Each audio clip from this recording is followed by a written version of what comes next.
On today's Locked On Jayhawks, Kansas football has a new commit for the class of 2024, Jonathan Kamara. Let's talk about him. Let's talk about his future fit with the team and what it means overall for the class of 2024 now for the Jayhawks on today's edition of LOJ.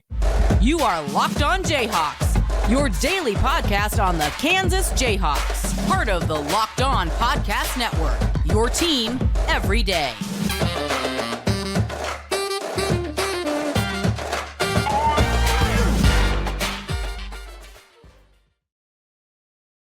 I'm Derek Johnson. You can hear me as well Monday through Friday, 3 to 6 p.m. on KLWN in Lawrence with Rock Chalk Sports Talk. Thanks for making Locked On Jayhawks your first listen every day. We are free and available wherever you get any of your podcasts. And on today's edition of Locked On Jayhawks, we're going to be talking about KU football's newest commit in Jonathan Kamara for the class of 2024. We'll be going maybe a little bit more deep into that class of 2024 as well. Starting things off here with what KU is getting with Kamara. So the surface level info here, he is a 6'4", 210-pound linebacker from Desert Edge, California in Goodyear, Arizona. He lived in Orlando, Florida last year where he went to high school, moving out here to Desert Edge, which I believe is a very good football school at the high school level. And you're not going to find a ton of like scouting reports or anything digging around online on him. Kind of a somebody who was a bit of a late bloomer, and you know there's still certain sites that have to put up his rating now that he committed to KU. So you're not going to find a ton of info in terms of where this kid, at least right now, that stuff is going to come. And it's interesting because no matter where you look, you were going to get different stuff. What is his position? Now, you noticed I said linebacker, but on 24/7 Sports, he was previously listed as being a cornerback. He's listed as a safety with On3 and ESPN. He could even fill an edge role, hypothetically, if he were to add more weight. Like, that would not be crazy if what if you were to do the Kyron Johnson thing, like go from linebacker to edge eventually at KU? I don't know. He could play linebacker like Mike or Will if you add a little bit more weight to him, maybe not as much as the defensive line. He's listed as an outside linebacker on Rivals, so there's another site that has something different. Or he could fit into the hawk role that we've seen like Craig Young occupy. Jason Gilliam is your backup there, where it's a kind of linebacker safety hybrid role. So basically, I just view it as this. This is basically when you recruit a player who's listed as athlete. It's just like, this is a defensive athlete. I think he even plays some receiver at his high school level, I guess, but I don't think obviously that's the plan. So basically this is, it's a guy that you view as, well, I mean, it could be the idea where he plays, but realistically, would it shock you if he had a position change at some point in college? Like, no, that wouldn't either, but a very versatile kid. He's a long, lengthy prospect. As I mentioned, 6'4", looking to add weight to his body, just 210 pounds. That's something that I would imagine he can add a little bit of this offseason, headed into his senior year of high school, right? Maybe he can get up to 215, maybe he can get up to 220, and then you bring him into your first year at KU. And whether he's a redshirt candidate or somebody who is, looking to work into the mix that first year in school, you try to use that first year to add even more to him, get another 10, 15 pounds on him, maybe get him up to like 225, 230 pounds. And that would be, I think, ideal for you with what you want to do. But also that weight adding depends what position you want him to play. Do you want him as a Mike or Will linebacker? Do you want him as a defensive lineman? Do you want him as a safety? Do you want him as a hawk position, right? That's going to kind of depend whether you want him in that 220, 230, whatever it is, type of range that he's going to be at. He's got good burst. Not someone who's like a freak athlete, but, solid enough athlete. And versatility is kind of the key word, that he gives you the ability to play these different positions. You bring him in, and you just feel like, well, we'll find a home for him eventually. Ideally, maybe we do want him to come in for that hawk position, but we feel like he can impact different positions, worst case scenario, and has a lot of different things he can do well. It's on us to hone those skills and figure out what he's going to do best. And now for Kansas, you're kind of developing this pipeline in Arizona and kind of in Goodyear High School a little bit too, and kind of the West Coast in general. Like, we've seen Kansas, you bring in some players from the West Coast in California or Arizona here, where they've been able to establish really good connections. And I think it's Jordan Peterson who's been handling this kind of area. I could be wrong with that. I do believe Peterson had a big hand in them bringing on Andre Gibson, who is a 3-star corner in the class of 2024. Gibson also goes to Goodyear, Arizona, or Desert Edge High School in Arizona. And he's someone who I guess is now a teammate of Kamara. So now you're going to have a couple high school teammates coming in. And there's also another Desert Edge player who is, I guess, KU finalist if you continue to develop this kind of pipeline. 3-star edge Deshaun Warner. He's choosing between Kansas, Oregon State, Texas, and Washington. And so if you land this kid too, now you've been talking about 3 kids from the same school there in Desert Edge to really establish that pipeline in Arizona where there are a lot of good high school prospects. And this was something that Warner said to On3 back on May 20th. I feel like I've built a great relationship with Coach Taiwo Onotolu and Coach Peterson, obviously Jordan Peterson there. My friend is committed there, and they do a really good job at developing people at my position. So you continue this kind of seemingly pipeline that you're trying to establish there. You're in Gibson. Now you land Kamara.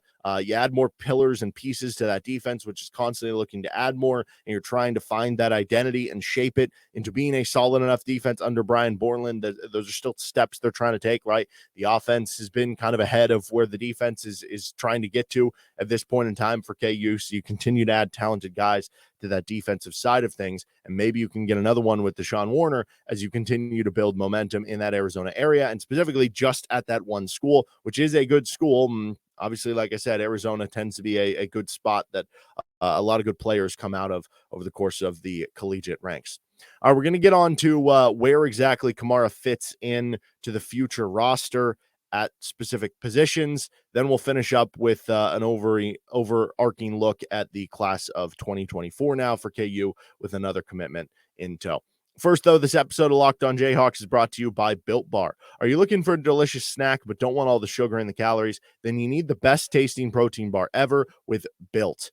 You might want to eat healthier during the day. You might want a good snack that you can have before or after working out that's not eating candy or something that's not going to be great for you. Well, with Built Bars, you're getting some of that candy bar taste because they're covered in 100% real chocolate, and they have unbelievable flavors like churro, peanut butter brownie, and cookies and cream, but you're getting the health side of it as well. They maintain amazing macros, only 130 calories, 4 grams of sugar, and a whopping 17 grams of protein. You can order at Built.com. You can get all your specialty flavors at Built.com. You can also head into your nearest Walmart or Sam's Club today. Head to your nearest Walmart, go to the pharmacy section, grab a 4-bar box of cookies and cream, double chocolate bar, coconut puffs, or if you're close to a Sam's Club, run in, grab a 13-bar box with hit flavors like brownie batter puff or churro puff. You can thank me later with Built Bar. All right, so how exactly does Jonathan Kamara fit into the future roster? Part of that depends on what honestly is his position, right? Is it eventually an edge player? Like I said, the Kyron Johnson thing, where I think Kyron Johnson came in and he played some safety, he played some linebacker, he finished up as an edge. Could that eventually be what it ends up being for Kamara? I don't know. It might be. Who knows? But I think ideally what the staff wants him to come in is to be a linebacker. And I think specifically it's to play the Hawk position. If you're just talking about linebacker in general, I believe this is Rich Miller's last year, so you can see spot opening up there. But if you're just talking about the Hawk role, it's Craig Young's last season too. And KU next year, when Kamara could come on and be a true freshman, could have Tywan Berryhill, Jason Gilliam, who's more of that backup Hawk right now, JB Brown, Cornell Wheeler as kind of your top linebackers in the rotation, plus the Hawk position, assuming Miller and Young are gone at that point, which again, I believe that is the case. I think Young might be able to have another year if he wants, but I think he told media earlier this summer that this would be his last year. So you look at it, and those could be your guys in addition to other players you have brought on, other depth players, other players you might bring on. Like, I wouldn't be surprised if KU isn't done bringing on linebackers. I could see them bringing on another linebacker here in the class of 2024. Think about it. If with Kamara, he is kind of a versatile piece that you could use different positions, or even if he's a Hawk player, you would still be looking to bring in somebody who's maybe more of a Mike or a Will. So it wouldn't shock me if they brought on a linebacker who's more of like your traditional linebacker. Also keep in mind, though, you just brought on Logan Brantley in this past class for the class of 2023. And Brantley is someone I think with a ton of potential. He'll be a true freshman here this season, which means by the time that Kamara arrives, he'll be a true sophomore. But I think Brantley more profiles into what they're looking at, either the Mike or the Will position. We've heard, Lance Leipold talk about with Brantley that he is someone who he could see being a future captain. I mean, those are high words for a player coming in who hasn't played a snap of football to talk about the leadership ability of a player like that. So obviously they have very high hopes for Logan Brantley. He was at a good school in the Colorado area, and he needs to add a little bit of weight to him, but he's someone with a very high potential that you come in. And I think ideally what you'd like to say is that, by the time we get to, I don't know, because I don't think the idea here, Kamara 210 pounds, even if he comes into KU and he gets 215, 220, is that he's going to be playing right away as a true freshman, right? This isn't a 4 or 5-star prospect. A lot of times it's best for players to use that year of development to getting the playbook, to working on their body, whatever things they need to add to get better. So realistically, maybe Kamara can be a rotation linebacker by the time he's a sophomore, which would put you in 2025. And then maybe you're talking about Logan Brantley as a junior at that point, being a starter. Maybe you're talking about Kamara being a rotational guy as a sophomore, being a backup or working into the 2 deep at that Hawk position. Because I think next year you look at Jason Gilliam being the guy who would start if Craig Young departs. But then it maybe becomes a little bit more open moving forward from there. Do they move other guys from safety to that position? We don't totally know. But I think realistically what you're looking at here, the hope for Kamara, I think would be can you make a big impact by the time you're a junior in the program? And then you'd be looking at a linebacker core in 2026 where you would have a senior Logan Brantley, or who knows, if they redshirted him this year, right, you could still get him in those 4 games and give him a red shirt. And maybe at that point you're looking at a redshirt junior Logan Brantley. Maybe you're even looking at a redshirt sophomore with Jonathan Kamara in 2026, where that can kind of be your linebacking core of the future, even if Kamara is at that Hawk position. And as far as what KU is looking for at that Hawk position, there are a lot of similarities you can probably look for between what like Craig Young provides and Kamara.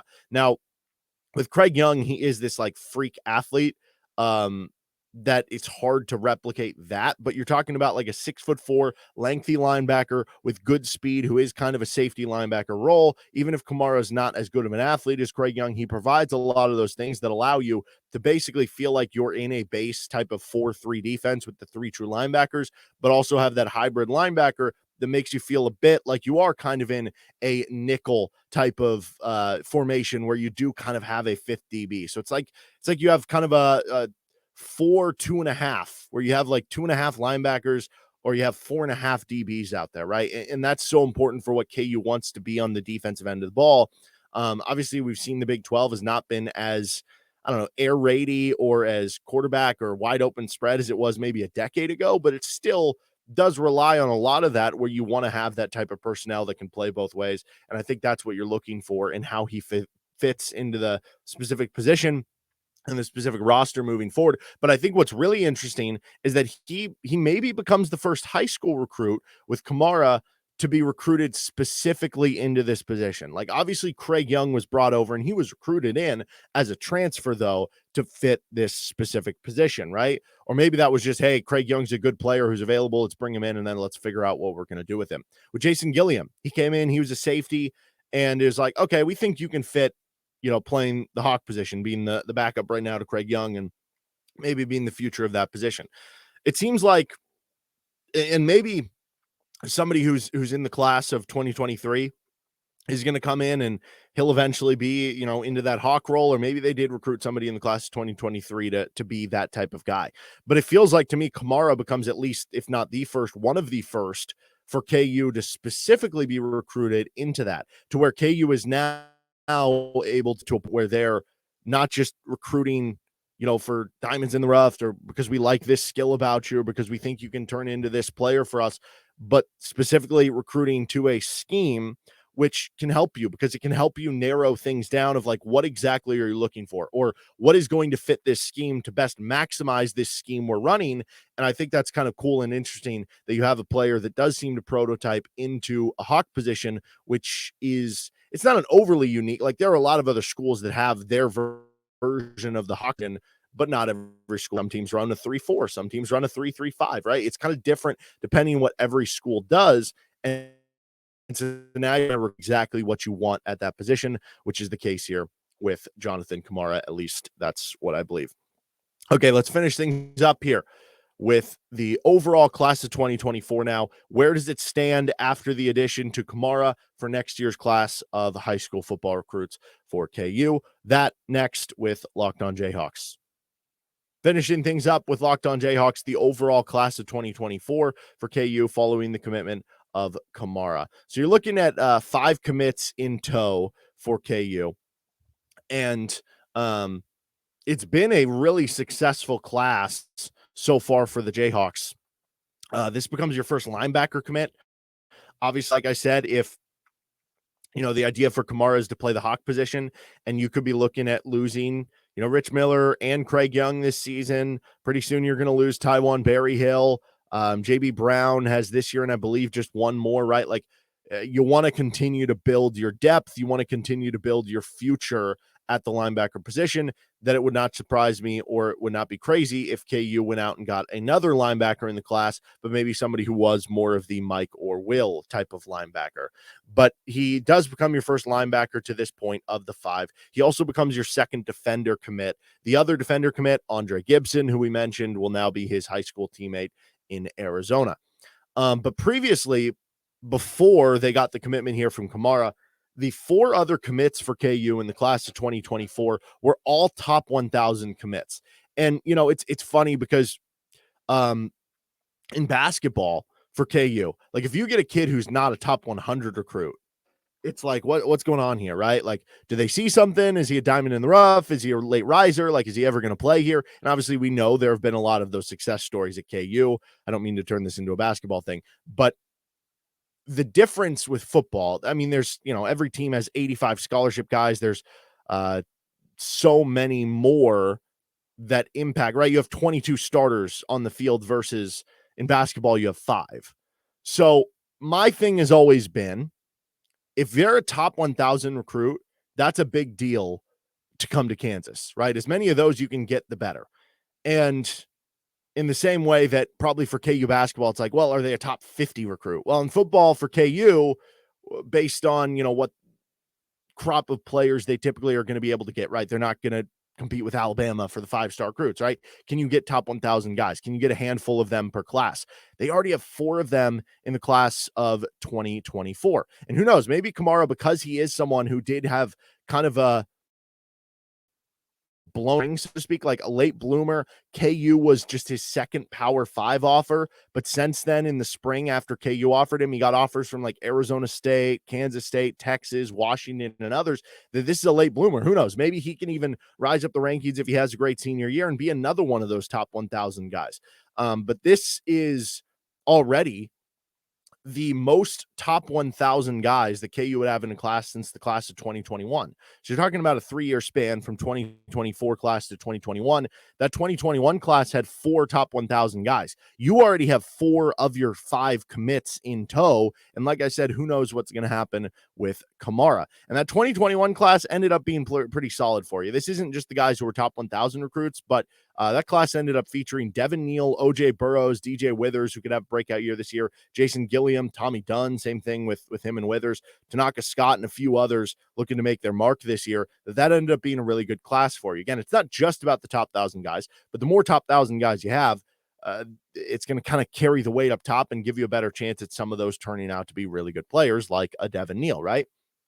And then for what it's worth, if KU can land another top 1,000 recruit for the class of 2024 and then sign them all, right? That's part of this too. How many top tier recruits have we seen commit to KU but not sign? Obviously does feel different in this era with Lance Leipold because there is more stability and they just did have success with the bowl game and everything. But right, what happens if KU comes out this year and you're 4-8 instead of making a bowl game and you felt like you took a step back? Do any of these kids decommit? I don't know. Now, ideally, that doesn't happen, and you like to think that KU should have the player personnel and the coaching to, be even better than they were last year, and you would hope that that shouldn't even be a problem. But realistically, if you do sign all those 4 guys, and if you're able to add one more, which, again, at this point in time, feel pretty good about, it'd be the first time since 2020 they have 5 top 1,000 recruits on their roster. And that 2020 class, again, not all these guys were top 1,000 recruits, but that ended up being a pretty special class for what KU is trying to do right now. Kobe Bryant, first team All Big 12 last year. LJ Arnold had a heck of a season last year. I think could break out even more this year. Tywan Berryhill, starting linebacker for you. Karan Prunty, who had an unbelievable freshman season for you before transferring away. Mello Dotson, starting corner. Luke Grimm, really good receiver for you. Daniel Highshaw, really good running back. Bryce Cabledew, starting tackle for you. And how about this guy, Jalen Daniels? 2020 class ended up being pretty good for KU. So it's interesting because, especially with KU, some of those past classes, they were taking on 20, 25 guys in a class. Now with the transfer portal and how Leipold and his staff are operating, they're only taking on 12, 15 guys in a high school class and using their other scholarships to bring in transfer portal players that can be ready-made and be your Craig Youngs of the world.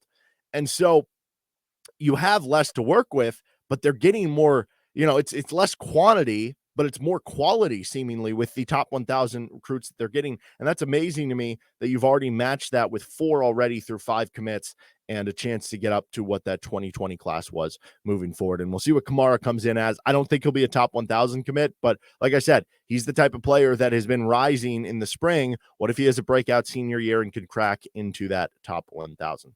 That'll do it for this episode of Locked On Jayhawks. We'll be back tomorrow, switch back to some basketball. We're going to do a Grant Nelson deep dive. At least that's the plan.